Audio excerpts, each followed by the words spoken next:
quer morar num lugar diferente? Onde não precisa de lua, nem de sol, nem de templo, porque o Senhor é o templo, o Senhor é o sol, o Senhor é a lua. Você está entendendo o Deus que você serve? Você está entendendo o Jesus que você muitas vezes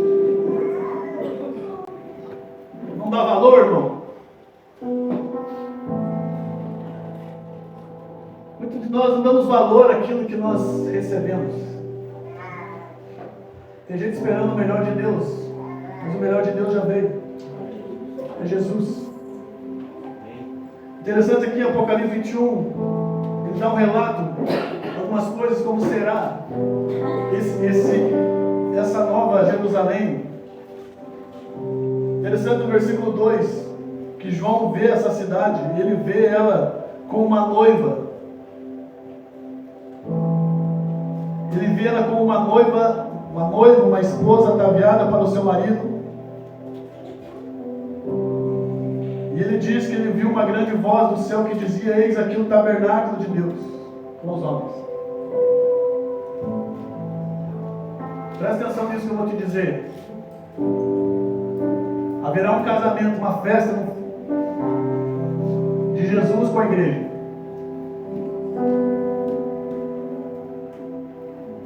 Por isso que nós estávamos cantando aqui: casa comigo, Jesus, porque é isso que ele quer. Casa comigo, Jesus. Faça essa aliança eterna comigo. Apocalipse 21 mostra um pouco como será essa nova Jerusalém. Diz que ela descerá do céu. A nova Jerusalém, ela descerá do céu. Versículo 3. Coloca para mim aqui o versículo 3, João. Apocalipse 21, 3.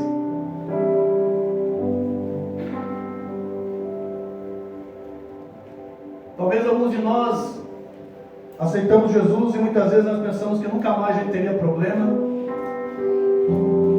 nunca mais a gente ia sofrer, nunca mais a gente ia chorar, mas isso um dia ainda vai acontecer. Amém? Enquanto não chegar o novo céu e a nova terra, ainda nós vamos chorar, ainda nós vamos sofrer, ainda nós vamos... Só que você tem que entender uma coisa: dentro de você tem um tesouro escondido. Que eu, se fosse você, vendia tudo que você tinha e comprava um terreno onde tem esse tesouro e começava a prestar atenção mais em quem é Jesus. Eu, se fosse você, irmão, eu começava a mergulhar mais em Jesus. Eu, se fosse você, não perdia tempo com algumas coisas, começava a entender quem é esse Jesus. Que o lugar onde ele está não vai precisar de lua, porque a lua que ilumina a noite e o sol que ilumina o dia não vai precisar mais. Quando eu li 1 Pedro, que fala que Deus ia destruir todas as estrelas, quem já leu isso? Que quando Jesus voltasse, toda a atmosfera seria destruída, o sol, a lua, seriam destruído tudo. Uma catástrofe, você fica olhando assim, parece um filme, terror. Eu falei: meu Deus, por que isso? Como é que vai ser? Não vai precisar mais de estrela. Não vai precisar mais do sol. Não vai mais precisar da lua. Esse sistema solar que nós vemos hoje não vai precisar mais, porque ele é tudo isso. Não vai precisar mais de templo, de igreja, porque, como diz ali, ele é o próprio templo. 22 diz que nele não vi templo, porque o seu templo é o Senhor, Deus Todo-Poderoso e o Cordeiro. Aqui no versículo 3 diz assim: eu ouvi uma grande voz do céu que dizia: eis que o tabernáculo de Deus estará com os homens, pois com eles habitará, e eles serão o seu povo, e o meu Deus estará com eles, e será o seu povo, o seu Deus.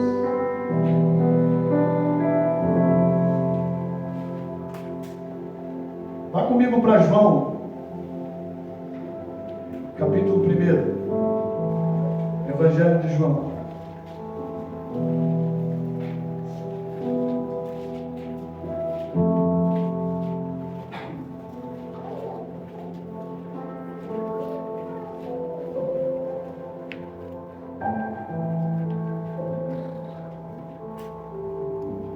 Irmão, o que é a vida terrena perto de uma eternidade?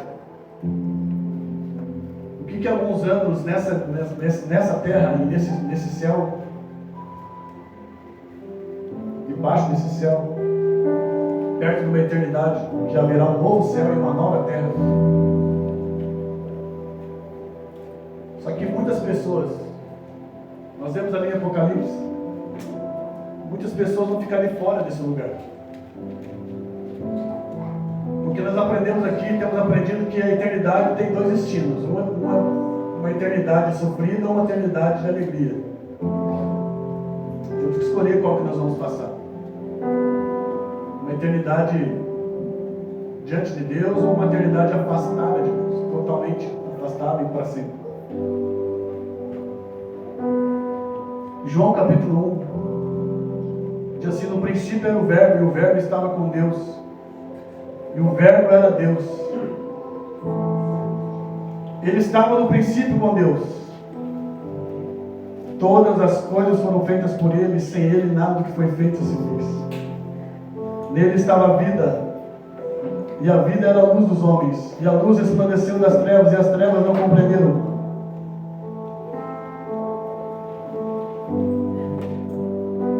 No versículo, eu só quero chamar a atenção para o versículo 1 novamente. No princípio era o verbo, e o verbo estava com Deus, e o verbo era Deus, e o verbo estava com Deus. Quem é essa pessoa? Jesus. Então Jesus não nasceu lá em Mateus, né? Na barriga da Maria. Ele sempre existiu. Por toda a eternidade, ele sempre existiu.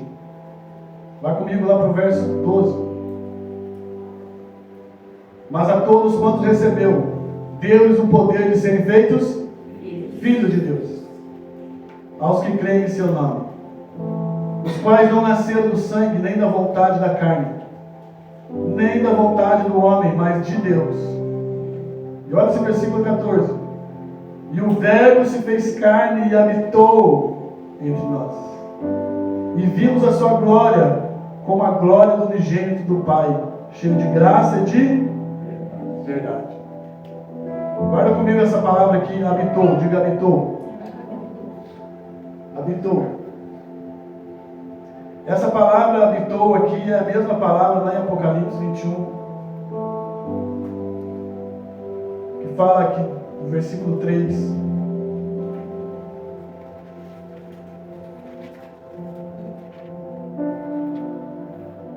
E viu uma grande voz do céu que dizia: eis aqui o tabernáculo de Deus. Diga assim: tabernáculo. E habitou. Interessante que quando você lê ali em João, que Deus, o verbo habitou entre nós. É que a palavra original é tabernáculo. Só que talvez ficaria muito estranho escrever isso.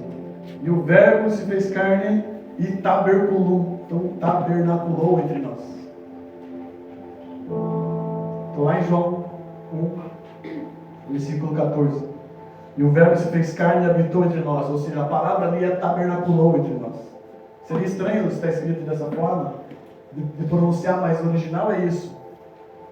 Então grave isso, porque isso faz todo sentido. Porque Deus quer tabernacular com nós ainda. Ele quer habitar com nós, sempre quis. Eu gosto de separar isso em 4 fases. Primeiro, no jardim. Lembra? Deus tabernaculou ali, ou seja, Deus habitou ali no jardim, sim ou não? Deus não descia ali? Deus descia ali.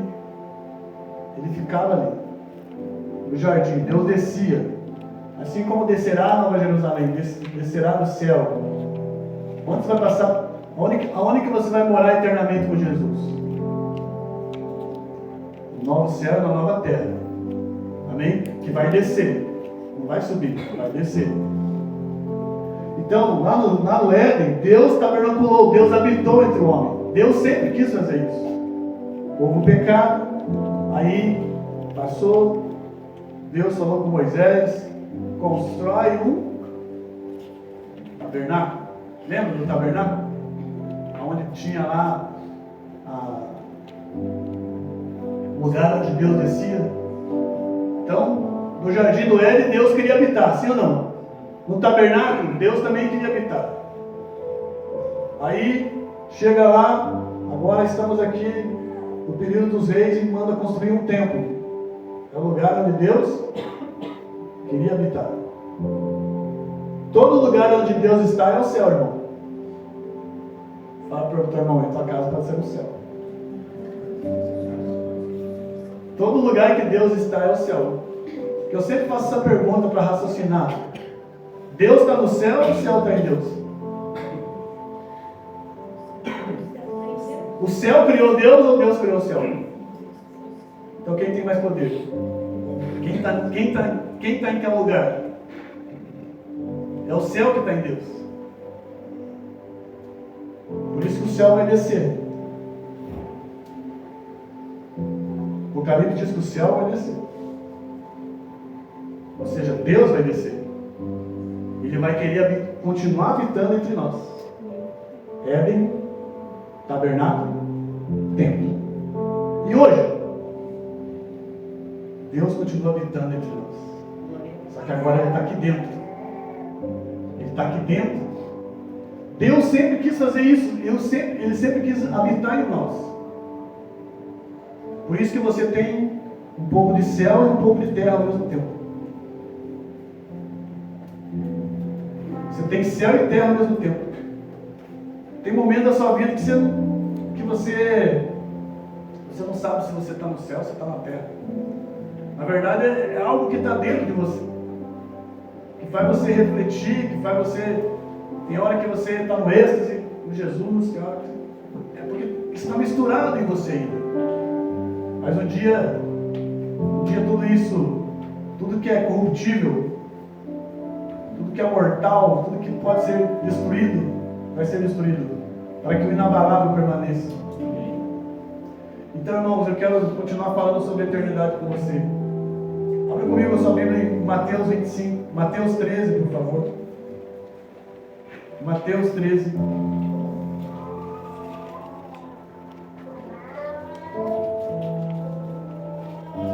Talvez esse mês que nós estamos falando sobre a eternidade, talvez seja... Talvez não, acho que é... De tudo que eu já falei para você, se você aprendeu comigo, isso aqui é tudo mais importante. Porque não adianta você estar na igreja, mas não saber para onde você vai. Não adianta você estar na igreja e não saber o que é mais precioso. Então, de tudo que eu tenho falado, talvez no seu coração, isso que eu tenho falado esses dias aqui no sábado, eu tenho dito como muito importante, talvez o principal. Porque eu quero te ver eternamente vivendo com Jesus. Eu não quero que quando a morte venha sobre você ou sobre mim, você não continue. Porque a vida eterna ela já começou em mim e você quando nós recebemos aquele que é eterno. Teremos novos corpos, como a gente viu semana passada. A pastora leu um texto aqui também, fala que ele quer habitar, Cristo quer habitar nos nossos corpos mortais. Mas hoje eu quero te chamar a atenção para que você dê valor para tudo isso. Mateus capítulo 13, a partir do versículo 24. Jesus ele vai falar algumas coisas aqui muito interessantes. Mateus 13, 44. Ele vai falar do reino de Deus. E o reino de Deus, assim como a vida eterna, o reino de Deus também já começou. Sim ou não? E o reino de Deus está onde? Está dentro de nós. É claro que no fim dos tempos, esse reino, assim como a eternidade, a vida eterna, ela vai ser totalmente completa, ser plena. O reino de Deus vai ser pleno. Hoje é como se fosse só gotinha, irmão, mas logo será um rio fluindo. O reino de Deus será estabelecido por toda a terra. E aqui Jesus fala que o reino dos céus, repita comigo, o reino dos céus. Interessante que não é reino do céu, reino no céu, é reino dos céus. Então quando a gente chama venha o teu reino, vem o teu reino dos céus. Não é reino nos céus. Então o reino que nós vamos ter com Jesus não é reino no céu, num lugar distante, que nós não conseguimos imaginar aqui. É o reino dos céus, é o reino dos céus sobre a terra. É reino dos céus. A Bíblia diz que eu e você somos embaixadores. Sabe o que é um embaixador? Acho que é 2 Coríntios 5, 2 Coríntios 5:12. Coloca ali, Jonathan, rapidinho, vê se é. 2 Coríntios 5:12. 2 Coríntios 5:12.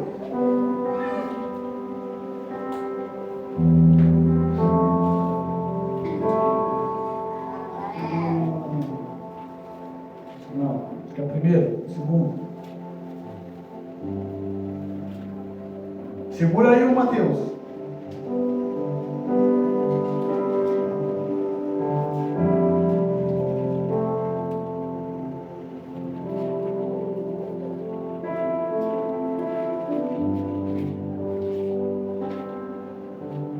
É 20, desculpa, 20. 2 Coríntios 5:20.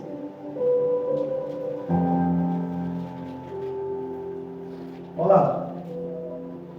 De sorte que somos. Lê lá, vamos lá, vamos ler juntos. Calma, vamos cada vez, vamos lá.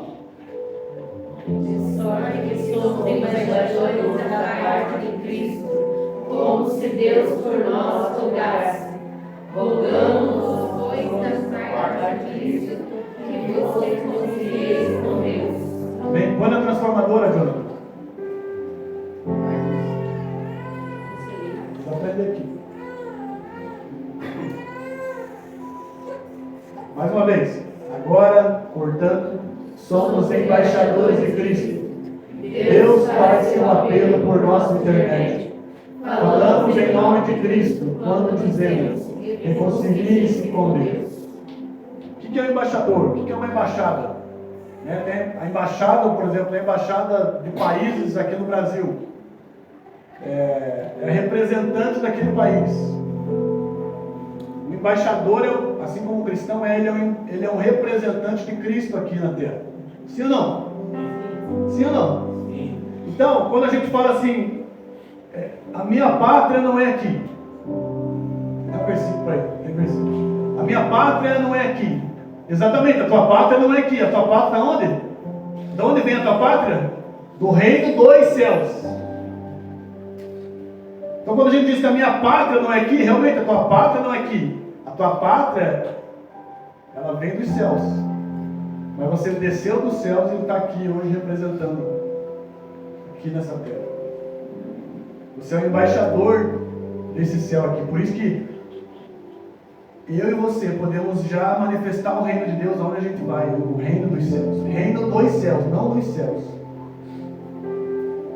A gente pode já manifestar um pouco daquilo que será totalmente no futuro. Paz, alegria, justiça. A gente já pode ir influenciando aqui esse lugar com aquilo que virá totalmente um dia. Então nós somos embaixadores. Nós somos representantes. Ele fala que é como se Deus fizesse um apelo para nós. Ei igreja, me representem. Me representem aí nessa terra. Porque um dia eu vou voltar para esse lugar aí. Porque eu sempre quis habitar jardim, né? Tabernáculo, templo e agora esse templo aqui. Amém? Somos embaixadores desse reino. Agora vamos lá para Mateus 13, 44. O reino dos céus é como um tesouro escondido, que um homem descobriu no campo. Em seu entusiasmo, ele o escondeu novamente. Vendeu tudo que tinha com o dinheiro da venda e comprou aquele campo. O reino dos céus também é como um negociante que procurava pérolas da melhor qualidade. Quando descobriu uma pérola de grande valor, vendeu tudo que tinha com o dinheiro da venda e comprou tal pérola. Amém? Quero ficar com essas duas parábolas aqui. A parábola do tesouro escondido. O reino dos céus é como esse tesouro escondido que um homem descobriu num campo. E ele vendeu tudo que ele tinha. E com o dinheiro que ele vendeu tudo que ele tinha, ele comprou aquele campo. Porque ele sabia que lá naquele campo tinha um tesouro escondido. E ele outras versões ali, dá a entender que ele descobriu, né? Ele descobriu no campo, ele viu esse tesouro ali, na superfície. Então ele falou assim, se aqui por cima, como alguns explicam essa parábola, se por cima desse campo eu encontrei esse tesouro, imagine se eu cavar o que vai ter aí embaixo. E essa parábola se resume ao seguinte, irmãos. A pastora leu 1 Coríntios, que fala do tesouro. 1 Coríntios 4, 7. Temos, porém, esse tesouro em vaso de barro. Coloca ali, Jonathan. Vai trabalhar hoje. 2 Coríntios 4, 7. 2 Coríntios 4, 7.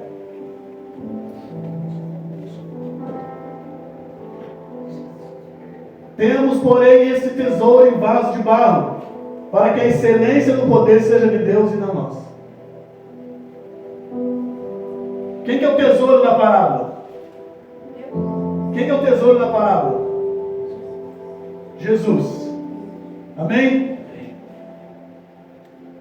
2 Coríntios capítulo 4, versículo 7, nós temos esse tesouro dentro de um vaso de barro. Você é feito de barro? Sim ou não? Sim. Então, o que é, se você tem um vaso de barro e você tem um tesouro? Qual que você ia ficar? Com o tesouro ou com o vaso de barro? Hã? O tesouro, né? Ninguém ia ficar com o tesouro. Mas se agora você tem esse tesouro, você coloca dentro do vaso de barro. Agora, o que é valioso? Um vaso de barro. Por quê? Não porque ele continua sendo um vaso de barro, mas é por causa do tesouro. Irmão, pensa comigo. Quem era você sem Jesus? Diz aqui louvor. Não, é louvor, né? Não fala. Qualquer mais, Marcos. Demorou ler. Esqueci agora. Que isso? Nada. É um padre que canta isso. O que eu sou sem Jesus? Nada.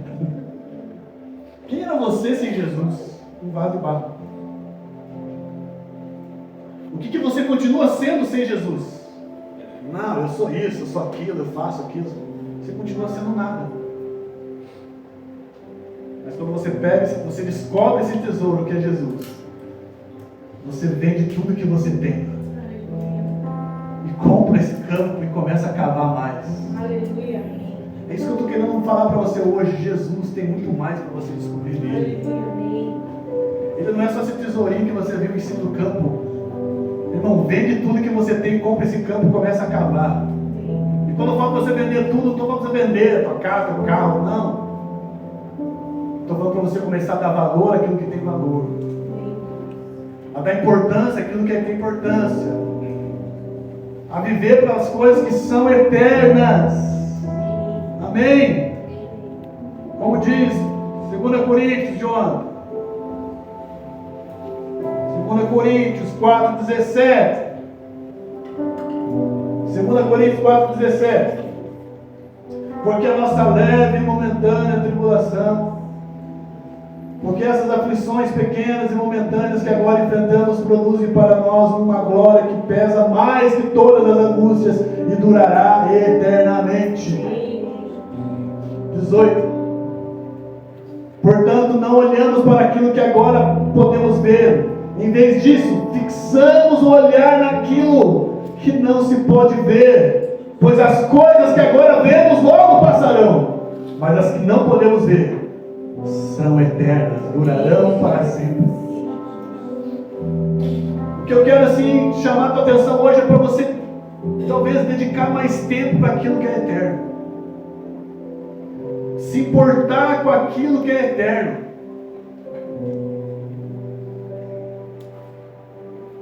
Eu quero chamar a tua atenção aqui para que você possa dar muito mais valor do que nós temos dado a esse Jesus que está aqui dentro. Porque você pensa que nós pensamos assim, e eu pensava assim, talvez você pense assim. Quando eu aceitei Jesus, eu olhava meus amigos assim, eu achava que eles curtiam a vida e eu tinha parado da minha vida. Eu pensava que os meus amigos estavam vivendo e eu só estava indo para a igreja. Mas quando eu descobri esse tesouro, eu vendi tudo que eu tinha, comprei esse campo e comecei a cavar. E estou cavando até hoje. E cada vez mais eu não quero voltar. Eu quero cada vez mais amar esse Jesus, porque Ele quer casar comigo. Ele quer casar comigo. Esse Jesus quer casar comigo, irmão. Quer casar com você.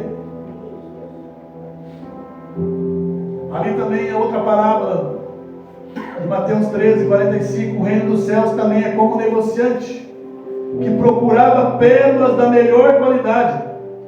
Quando descobriu uma pérola de grande valor, vendeu tudo que tinha e com o dinheiro da venda comprou aquela pérola.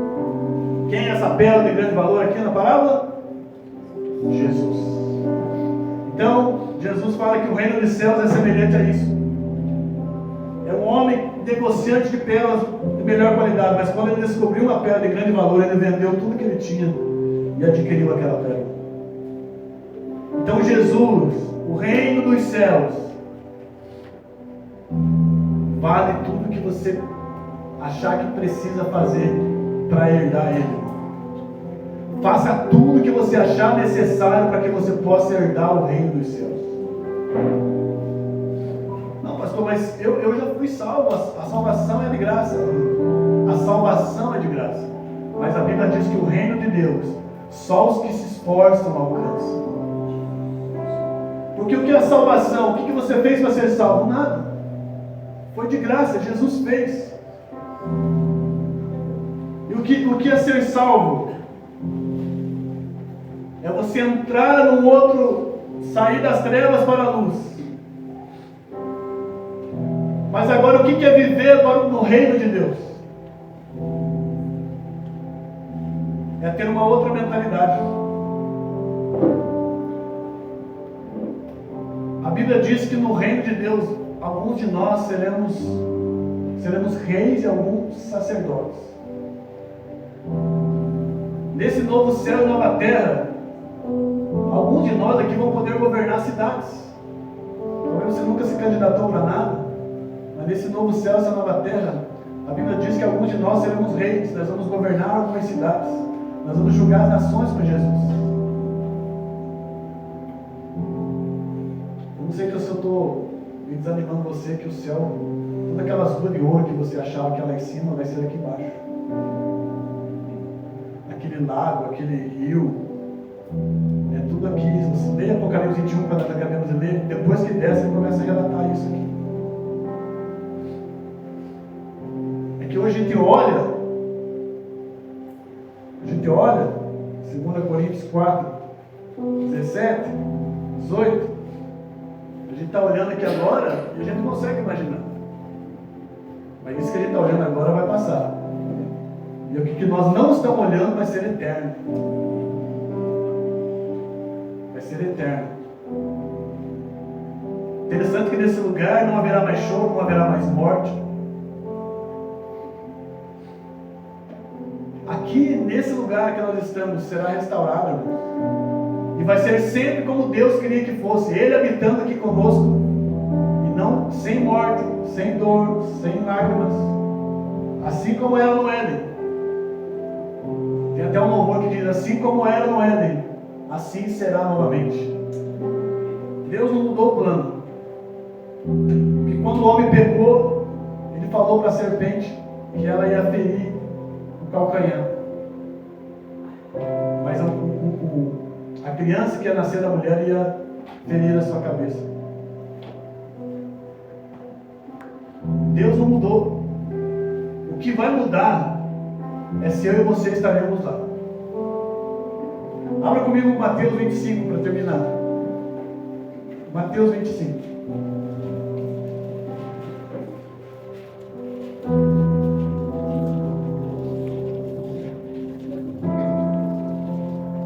Mateus 25.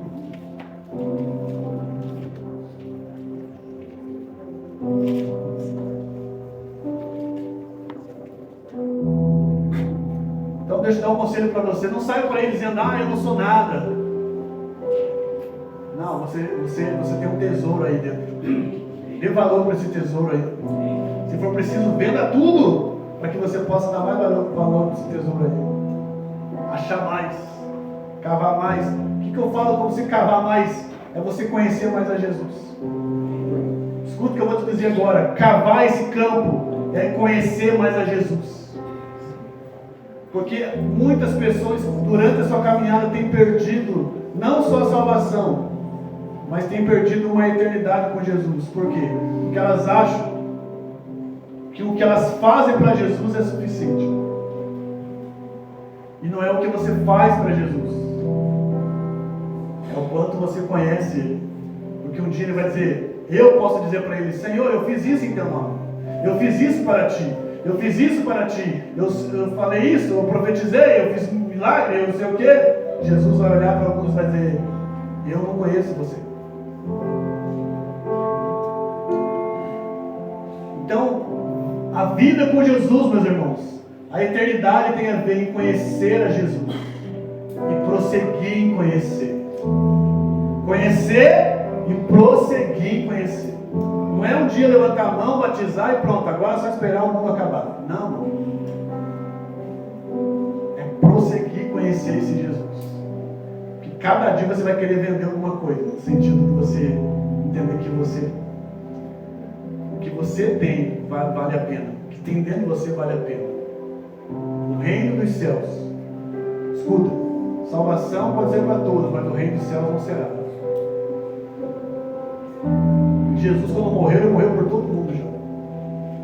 Mas o reino de Deus precisa ser alcançado por esforço. Amém? Olha o que diz a parábola das 10 virgens. Toda vez que você vê na Bíblia virgem, está falando de quê? Da igreja. Amém? Que representa uma mulher também. Então aqui, só para te chamar a tua atenção uma coisa, eu entendo aqui a parábola das 10 virgens, que é uma palavra para a igreja. Amém? Eu não consigo ver 5 que são crentes e 5 que não são crentes. Eu consigo ver uma igreja crente. Só que 5 são prudentes e 5 não.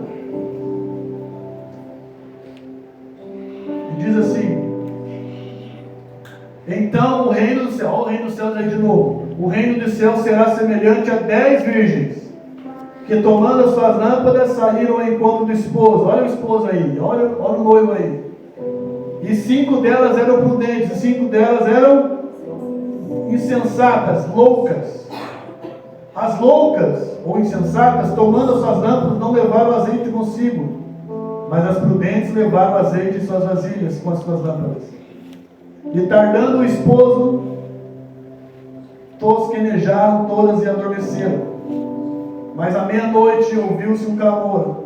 Aí veio o noivo, sai ao encontro. Então todas aquelas virgens se levantaram e prepararam as suas lâmpadas. E as loucas disseram às prudentes, dai-nos do vosso azeite, porque as nossas lâmpadas se apagaram. Mas as prudentes responderam dizendo, não seja caso que nos falte a nós e a vós, ide antes aos que o vendem e comprai para vós. E tendo elas ido comprá-lo, chegou o esposo, e as que estavam preparadas entraram com ele para as bodas, e fechou-se a porta. 11. E depois chegaram também as outras virgens, dizendo: Senhor, Senhor, abra-nos a porta. E ele respondendo disse: em verdade vos digo que não os conheço. Vigiai, pois, porque não sabeis o dia nem a hora em que o Filho do Homem há de vir. Você vê que a Bíblia sempre fala assim, quando o Filho do Homem há de vir, quando Jesus voltar, já está falando do estabelecimento do reino de Deus, por completo, quando Jesus voltar. Quando Jesus voltar, o reino de Deus por completo será estabelecido nessa terra. E aqui, eu quero resumir um pouquinho para você. Dessas 10 virgens, elas estavam esperando a chegada do noivo para uma festa de casamento. Todas tinham candeias que deveriam acender quando o noivo chegasse. Isso fazia parte da cerimônia quando chegava na época de casamento.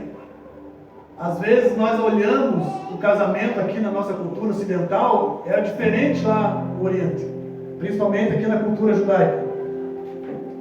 Lá o casamento, o noivo ia buscar a noiva na casa dela.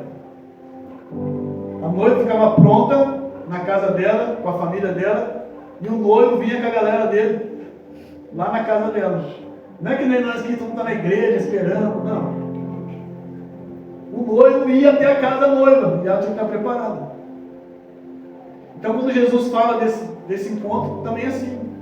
Quando fala desse casamento, é o casamento assim, onde nós, que somos a noiva, a igreja, somos a noiva, tem que estar preparada, porque o noivo vai vir para casar com nós. E aqui é interessante que 5 dessas virgens eram sensatas, eram prudentes. Elas tinham trazido óleo para as suas candeias, mas as outras 5 eram imprudentes e não levaram óleo. Interessante que mostra aqui também que era de noite e o noivo estava demorando para chegar.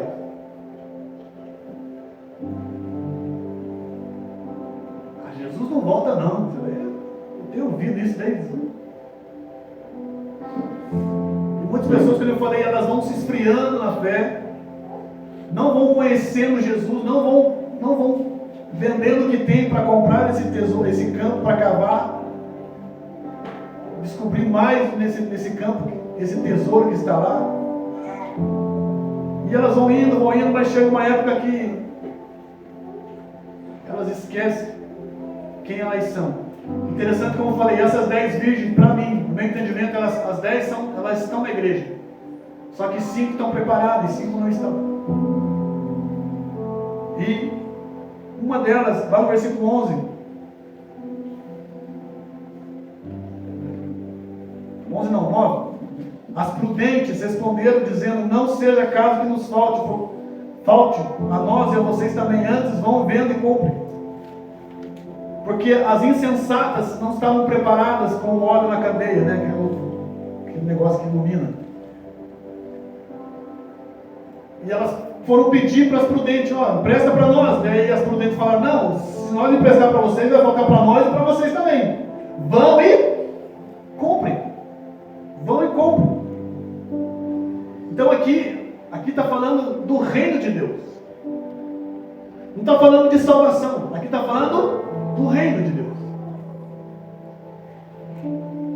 Interessante que essas mulheres, elas não estavam preparadas para o reino de Deus. Por isso que uma das prudentes falaram assim: vá e comprem. Aos que vendem, comprem. É como se lá em Apocalipse fala que Jesus fala assim: compre de mim colírio. Lembra? Compre de mim colírio. Pode deixar para mim isso aí, pastor? Não estava no escrito, mas vem aqui. Compre de mim colírio para que vocês possam ver. Vestes brancas para cobrir suas nudez. Coloca ali, Jonathan. Apocalipse 3, 18, por favor.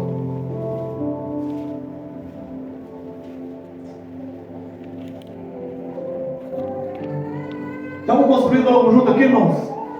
Está dando entendimento? É isso que eu quero, entendimento. Não só empolgação. Coloca na transformadora, por favor.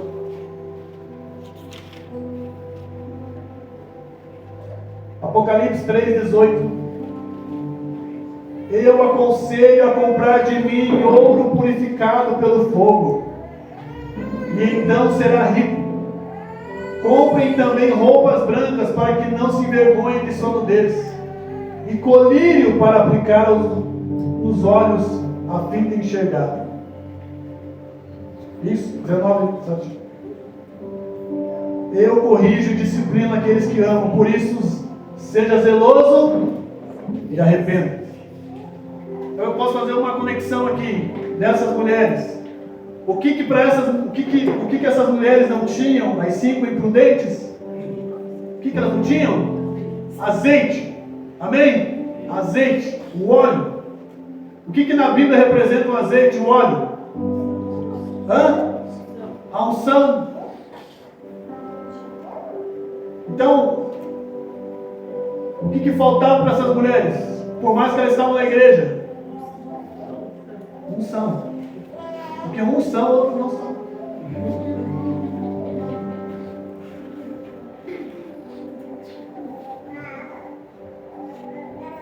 E o que a Bíblia diz? Que nós estamos ungidos com o quê? Com óleo com o quê? Mas que representa o quê?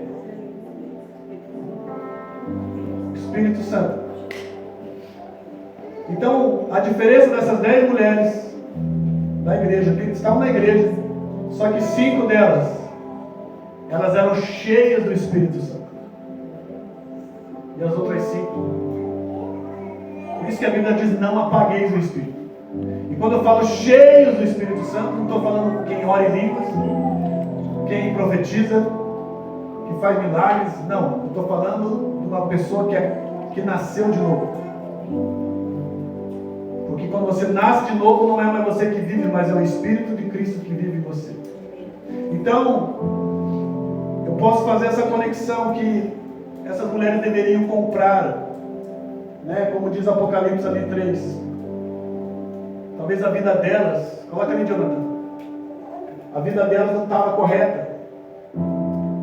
A vida delas não estava por dentro. Elas estavam dentro da igreja, mas elas não estavam, elas eram loucas. Apocalipse 3:18. Vai lá. Eu aconselho a comprar de mim ouro purificado pelo fogo. Aí então você será rico. Compre também roupas brancas. Roupas brancas fala do quê? Santidade. Ouro purificado pelo fogo fala do quê? Do Espírito Santo. Amém? Sim ou não? Compre de mim o ouro purificado pelo fogo. Ouro na Bíblia, irmão. Eu já tive várias experiências com ouro. Nunca guardei ele, mas está marcado na minha Bíblia aqui, ó. Ouro na Bíblia representa a presença de Deus. Na Bíblia, quando você vê ouro, representa a presença de Deus, a glória de Deus. É por isso que o tabernáculo é cheio tudo de ouro. Então tem esse sentido, né? Então compre de mim ouro purificado pelo fogo, ou seja, seja cheio desse Espírito. Aí você será rico. Aí você vai ser rico. Então uma pessoa rica não é o quanto tem na conta bancária, mas para Deus é o quanto ela tem de Deus. O quanto você tem de Deus é o tesouro escondido.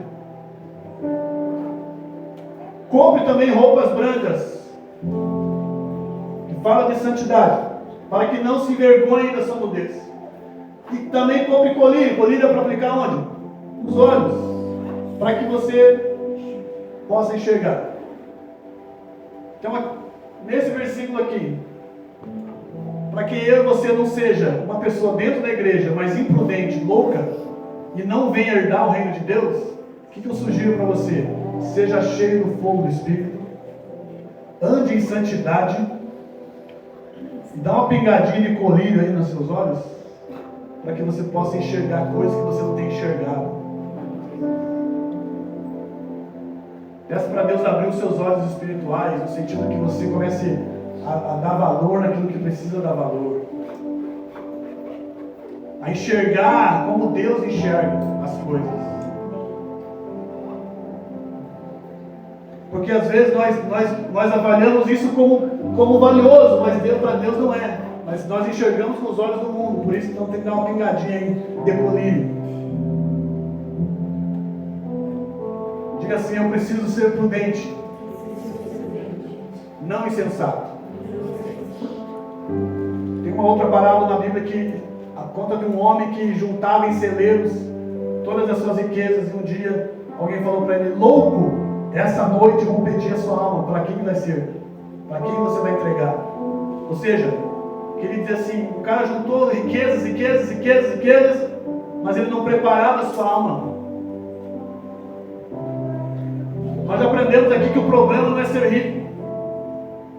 A parábola do rico do Lázaro: o Lázaro foi para o céu não é que ele era pobre, e o rico não foi para o inferno porque ele era rico. Foi porque na verdade existiam outras coisas por trás da vida dele. Por isso que a Bíblia diz que bem-aventurados os pobres de espírito, porque eles herdarão o reino dos céus. É pobre de espírito. Tem muito rico que não é pobre de espírito, e tem muito pobre que também não é pobre de espírito. Você está entendendo? É que a gente sempre faz essa loucura assim: quem é rico vai para o inferno, quem é pobre para o céu. Não. Então não seja imprudente. Não guarde as coisas, mas você não prepara a sua alma para a eternidade. Não queira acumular coisas e você não se prepara para a eternidade com Jesus. Voltando ali na parábola das 10 virgens,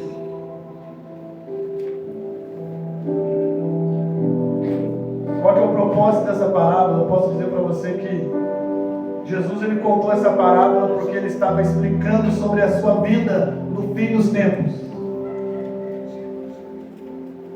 Depois do sermão de Jesus, esse sermão de Jesus aqui, ele utiliza essa ilustração para nos ajudar a entender a importância de nós mantermos vigilantes e preparados na sua vida.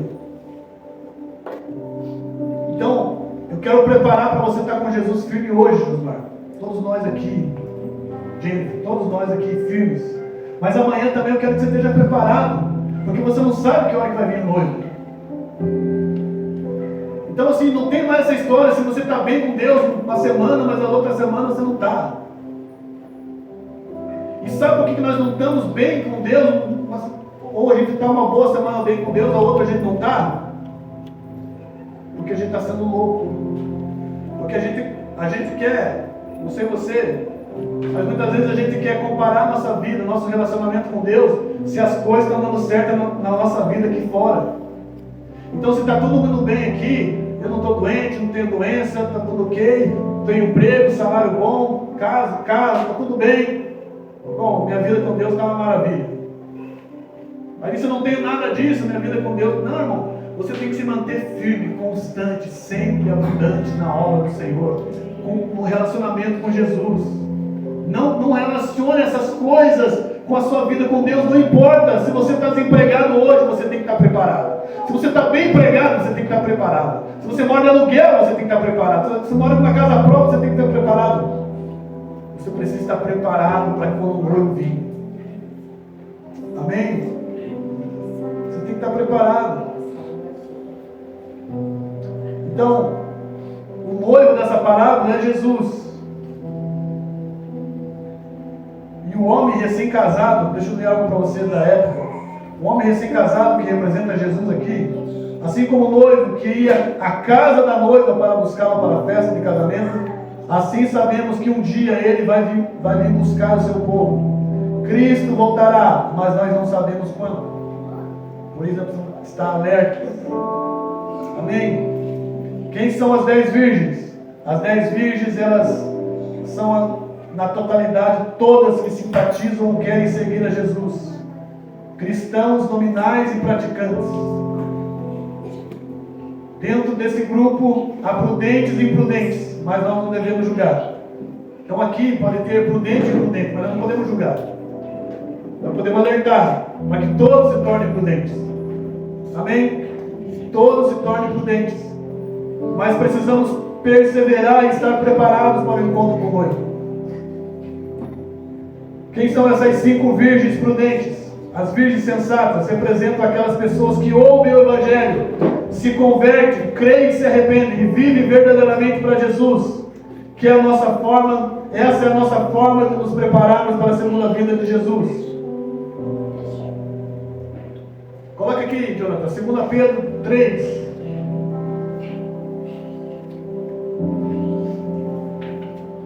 Pedro 3,11. Abra aí, irmãos, na sua Bíblia, marca esse texto, 2 Pedro 3,11. Visto, portanto, que tudo ao redor será destruído, a vida de vocês deve ser caracterizada por... Olha aqui, ó, o conselho. Como eu ser prudente, pastor? Como eu ser prudente? Está aqui, 2 Pedro capítulo 3, versículo 11. Como eu vou saber que eu estou sendo prudente? Visto, portanto, que tudo ao redor será destruído, a vida de vocês deve ser caracterizada por santidade e devoção. 12.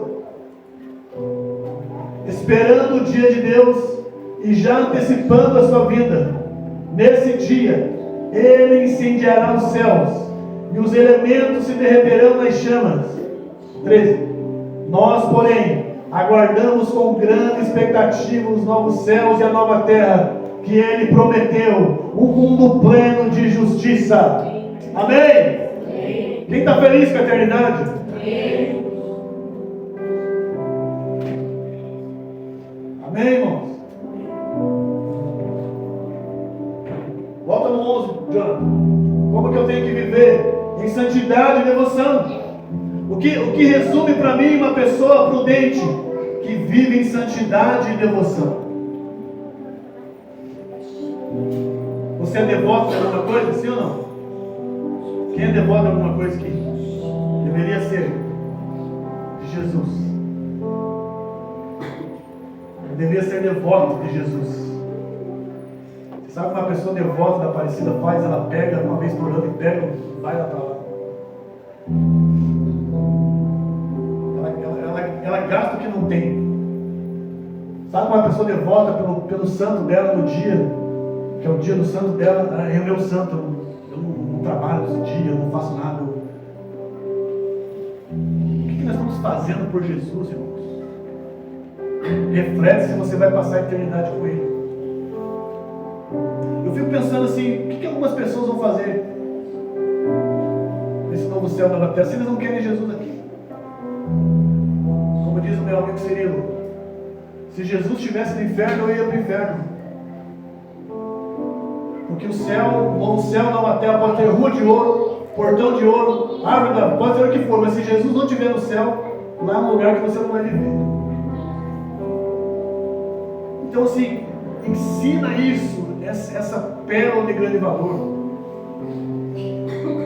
para você, para os teus filhos, porque dias virão, irmãos, complicados. E a única coisa que vai restar, olha o que diz ali o versículo, Ele virá, os céus vai, coloca ali no 12, esperando o dia de Deus e já antecipando a sua vida. Nesse dia, o que vai acontecer nessa vida de Jesus? Ele incendiará os céus e os elementos se derreterão em chamas. Você pode ficar apavorado com essa notícia, meu Deus, como é que vai ser? terrível. Mas o versículo 13 nos acalma já. Nós, porém, aguardamos com grande expectativa novos céus e nova terra. Irmão, a vida de Jesus será grande e terrível. Você quer que seja grande ou terrível? Ela vai ser grande e terrível.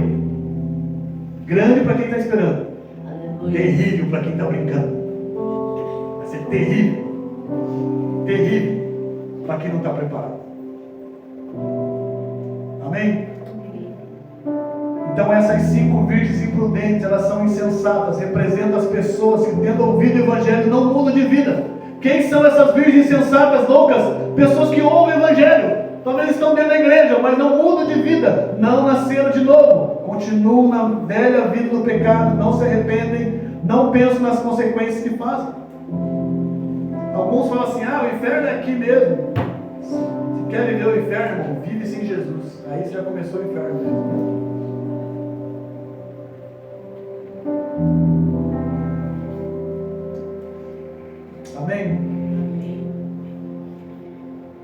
Feche os seus olhos.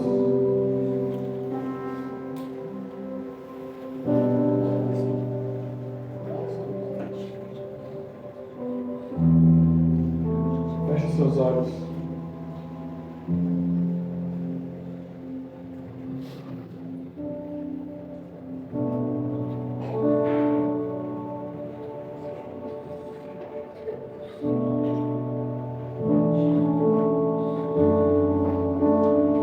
Como é que está a sua vida com Jesus? Como é que está esse tesouro aí?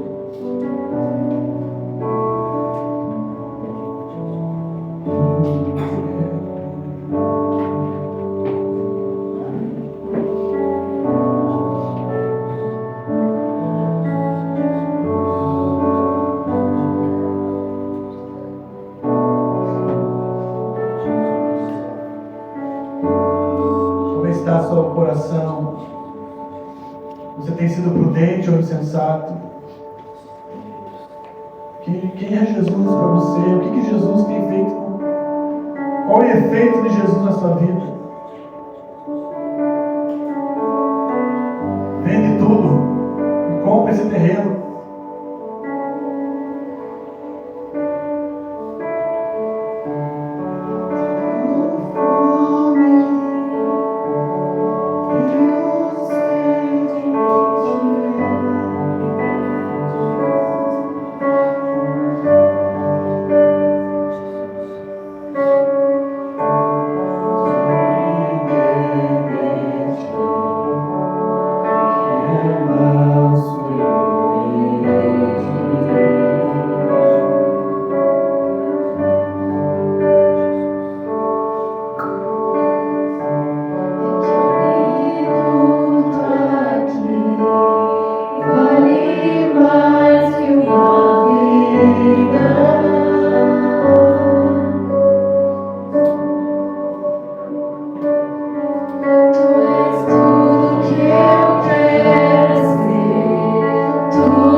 Possamos te amar mais, Jesus.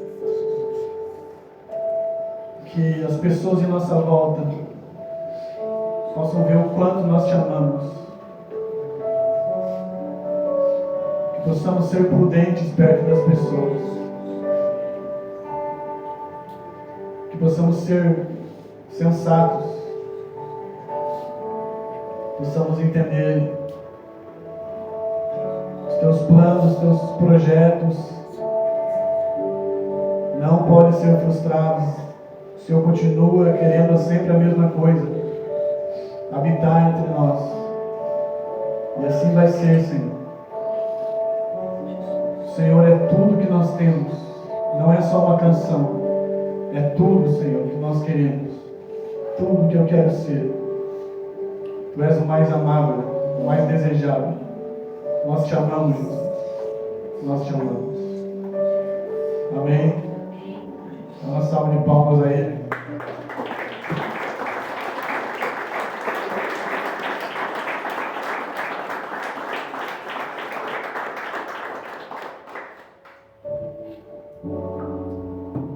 Amém, irmãos?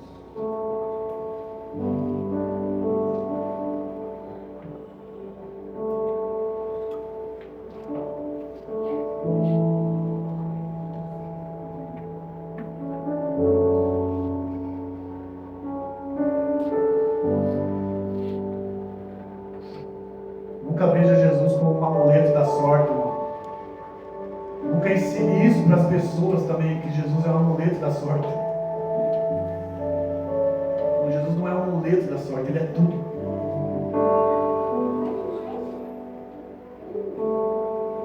Jesus é alguém que quer relacionar, quer habitar em nós. Amém? O mais bonito de tudo isso, Ele está aqui. Ele está aqui. Ele está aqui. A Bíblia diz que um dia nós o veremos como Ele é. Mas Ele também disse que estaria conosco todos os dias.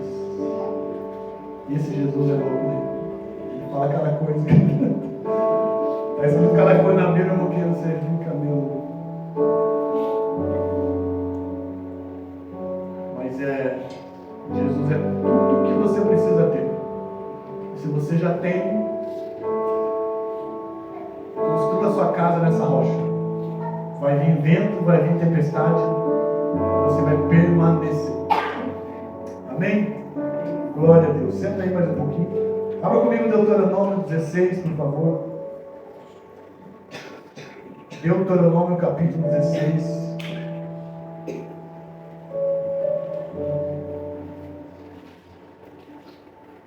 Semana tem mês?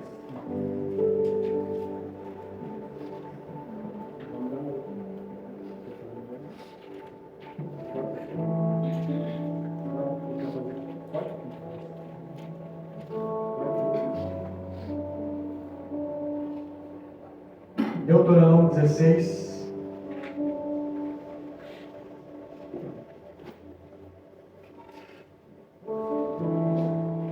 Essa quarta-feira vai ter discipulado de mulheres, irmãos. Amém? Quarta-feira agora. E na outra quinta-feira de homens. Na outra semana, né? Essa semana são mulheres, na outra semana de homens. Irmão, se você precisar de uma coisa na igreja, muitas vezes os pastores são feitos para orar. Amém? Mas todo mundo pode orar, sim ou não? Não, pastor, ora por mim. Amém? A gente ora, irmão. Só que tem uma coisa que às vezes a igreja não usufrui, que é a função dos pastores, que é aconselhamento. Aconselhamento bíblico, é claro. Então, assim, essa semana eu tive vários atendimentos assim, mas eu quero reforçar para você. Procure aconselhamento. Amém? Marca comigo, marca com a pastora, você que é mulher. Não é dar a nossa versão da história, é dar a versão do que a Bíblia diz. Amém? Então é uma área que é pouco procurada na igreja, aconselhamento. Aconselhamento bíblico. E essa é uma das funções dos pastores. Então quero deixar você com livre acesso a nós. Amém? Para isso, né? Marca, só que para isso você tem que marcar um horário, marcar para a gente poder se preparar ali também, aqui na igreja. Eu tenho feito aqui durante a semana, mas é preciso, irmãos. Amém? Conselho, a Bíblia diz que muitos conselhos fazem com que a gente não venha cair. Então às vezes a gente está batendo uma coisa e às vezes só um aconselhamento de alguém bíblico pode mudar, né? Então deixar livre para vocês que homens, mulheres, amém? Procure isso. Isso é algo que está disponível para vocês. Aconselhamento, amém? Não, trabalhe sempre na prevenção, não não depois que acontecer o acidente. Trabalhe sempre na prevenção. Amém? Então a gente está aqui para isso também. Deuteronômio 16, 17. Quero ler essa palavra aqui e dar um entendimento sobre oferta.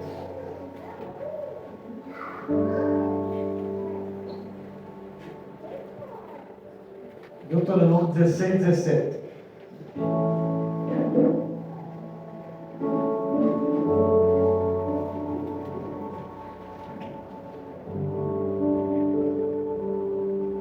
Cada qual conforme o dom da sua mão, conforme a bênção que o Senhor teu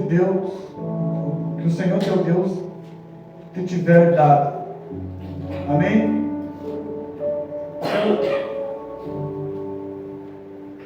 Cada um, vou ler aqui uma outra versão para você entender o que está querendo dizer. Cada um de vocês trará uma dádiva conforme as bênçãos recebidas do Senhor, seu Deus. Se você vai entregar hoje alguma coisa, é porque você recebeu. Amém? A Bíblia diz isso, que cada um de vocês trará uma dádiva conforme as bênçãos recebidas do Senhor, seu Deus. Quem é abençoado por Deus certamente reconhecerá isso com uma atitude de gratidão, ofertando para Deus. Então você só vai dar hoje porque Deus te deu primeiro. Amém? Deus te deu primeiro. Eu quero deixar essa palavra no teu coração. Muitas vezes fala assim, eu queria ter tanto para dar, queria ter muito para dar. Deus não quer ter muito, Deus quer, Ele quer a tua fidelidade, só isso. Nós aqui na igreja, nós trabalhamos sempre na dependência de Deus. E uma coisa que eu quero te ensinar, oferta, dízimo, você tem que colocar como prioridade. Porque nós aqui, como igreja, aqui também trabalhamos isso como prioridade. Nós temos 3 pilares aqui financeiramente, já falei isso para vocês. Os recursos que entram para sustentar quem trabalha, para a missão social, para a área social e para a estrutura. Só que dentro dessas 3 áreas, esses 3 pilares, tem as prioridades. E essa semana nós estávamos aqui, eu tinha um valor aqui em mãos, e que era para pagar o pedreiro que está fazendo o serviço aqui para nós, essa semana. Está colocando as portas, janelas, fazendo um serviço ali. E nós tínhamos que comprar um remédio. Porque na sopa, né? Na sopa nós trabalhamos assim. Tem os cadastros da sopa. Nós acompanhamos as famílias ali, conversamos com elas, vemos algumas necessidades que elas precisam. Elas nos procuram muitas vezes, na maioria das vezes.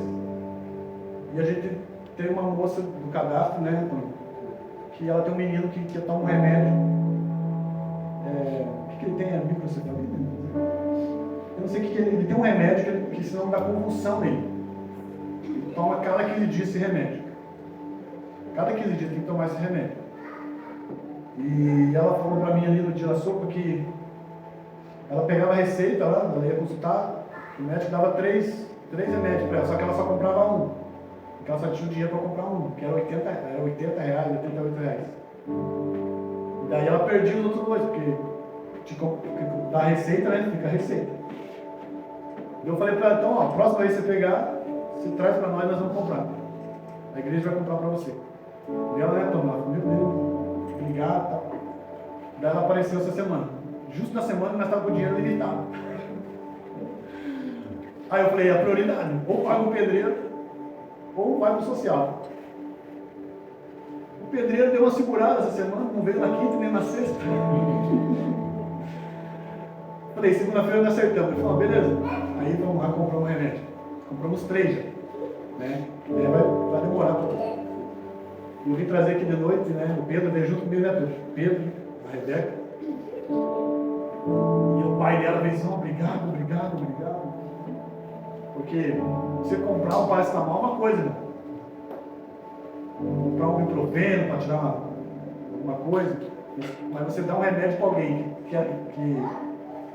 que a vida do menino está em jogo, porque esse remédio é 88 reais. Eles compraram o genérico uma vez e o menino quase morreu. Eu estava aqui na igreja, eu vi o Samuel aqui por tomar esse remédio genérico, deu um negócio, ele não aceitou. E daí ele convulsiona se ele não tomar o remédio.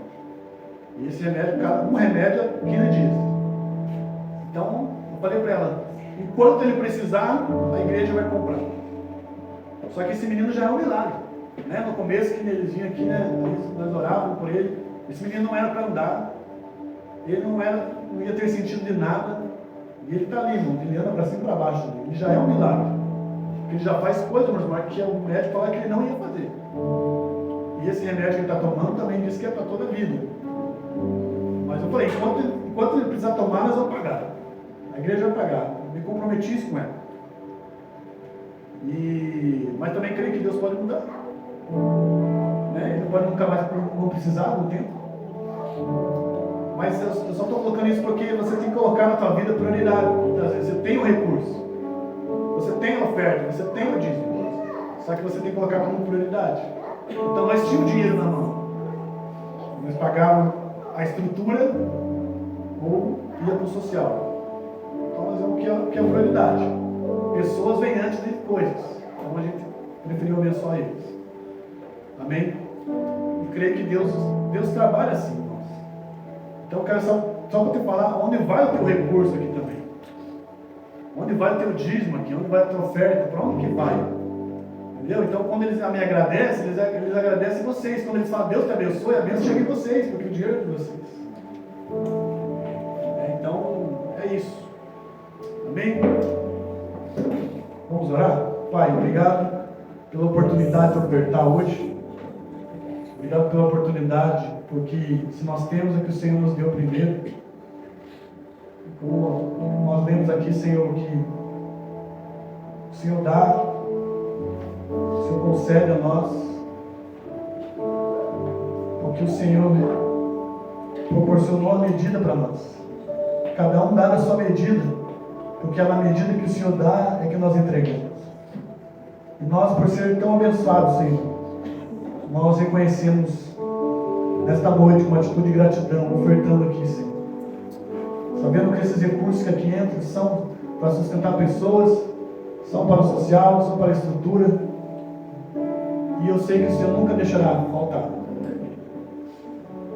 Abençoa cada um que está fazendo isso agora, aqueles que não podem fazer isso hoje. Que o Senhor abençoe da mesma forma. Mas que possamos entender isso como prioridade.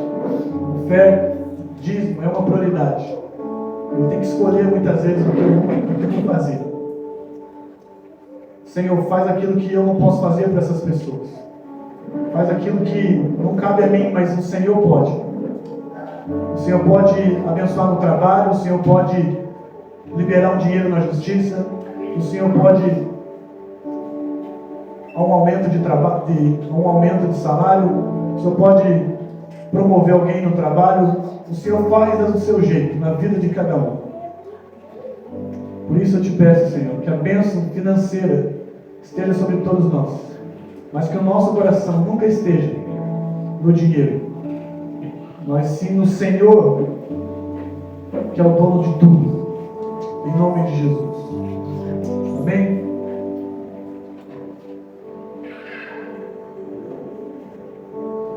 Se for fazer o Pix, tá ali.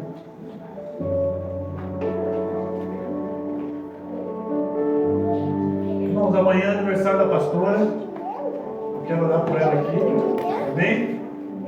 Chamar o Josmar para fazer. O pai da pastora para fazer a oração por ela. Estamos aceitando um presente já desde hoje. Amém?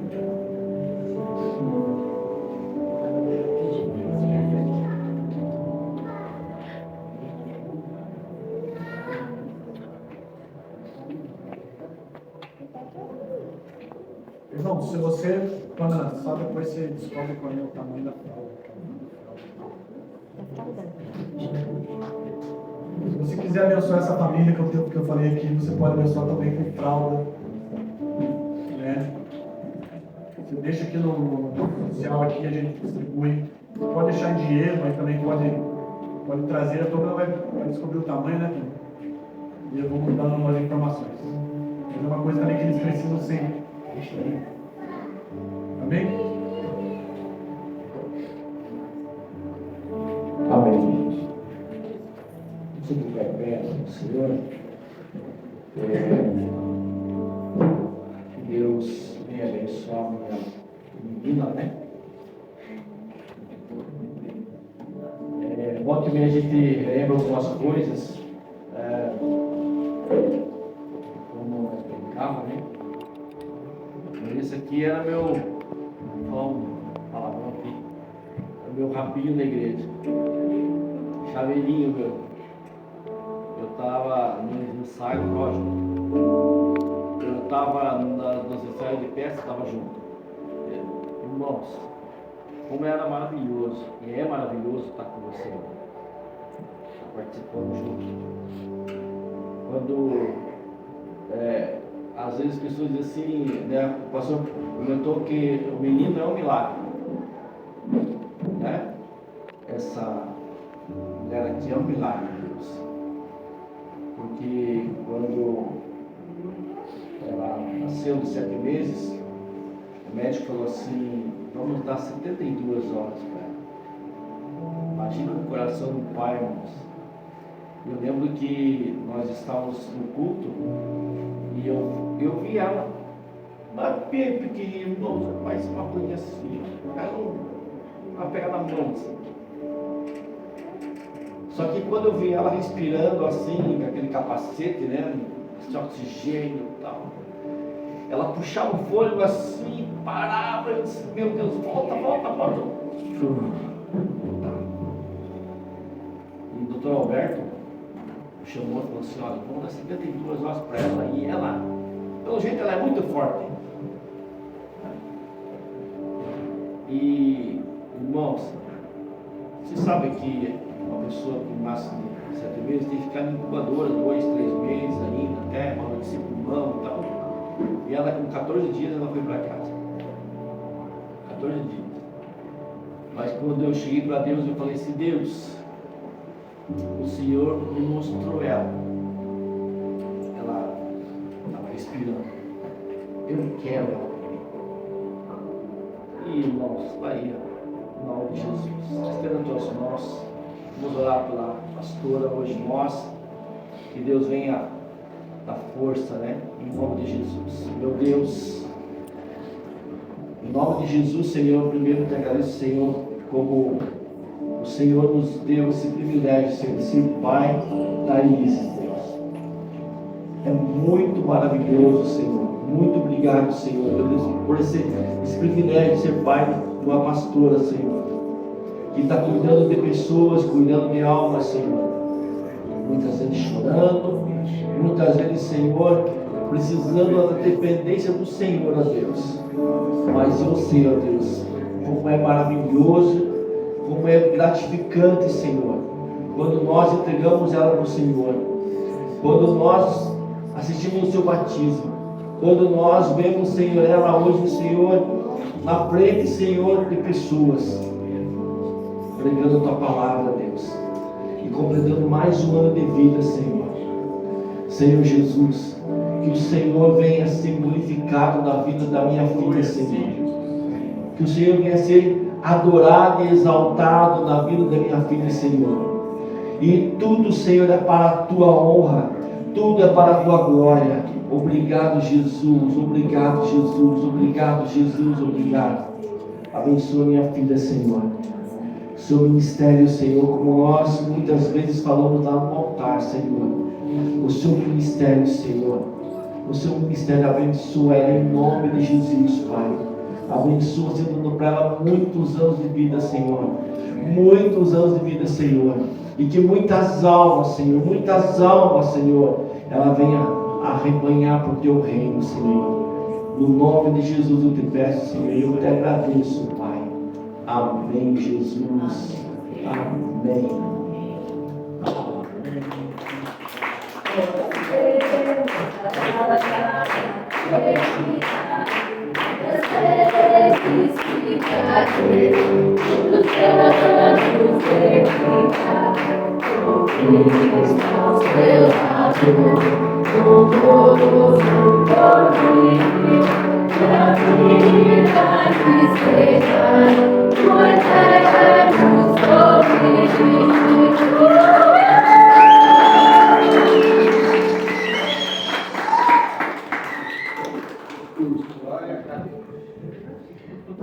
Glória a Deus.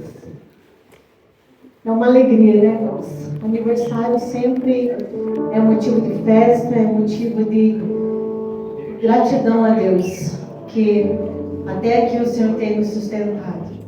A nossa palavra, né? O pastor que estava no nosso casamento lembra, né? Que ele catou o microfone, Ebenezer, até aqui nos ajudou o Senhor. E até hoje nós temos falado, né? Ebenezer, até aqui o Senhor tem nos sustentado. Então eu louvo a Deus por cada um que está aqui, cada um que faz parte aí da minha vida. O Senhor tem sido muito bom comigo, porque Ele tem acrescentado amigos. Né? Então a gente pensa assim, a pastora lá, né, cuidando. É amigos. O Senhor tem acrescentado amigos. Então eu louvo a Deus pela vida de cada um de vocês. Amém? E vamos em paz, né? E vamos comer pizza. O pastor que vai pagar. Amém? Deus abençoe, irmãos.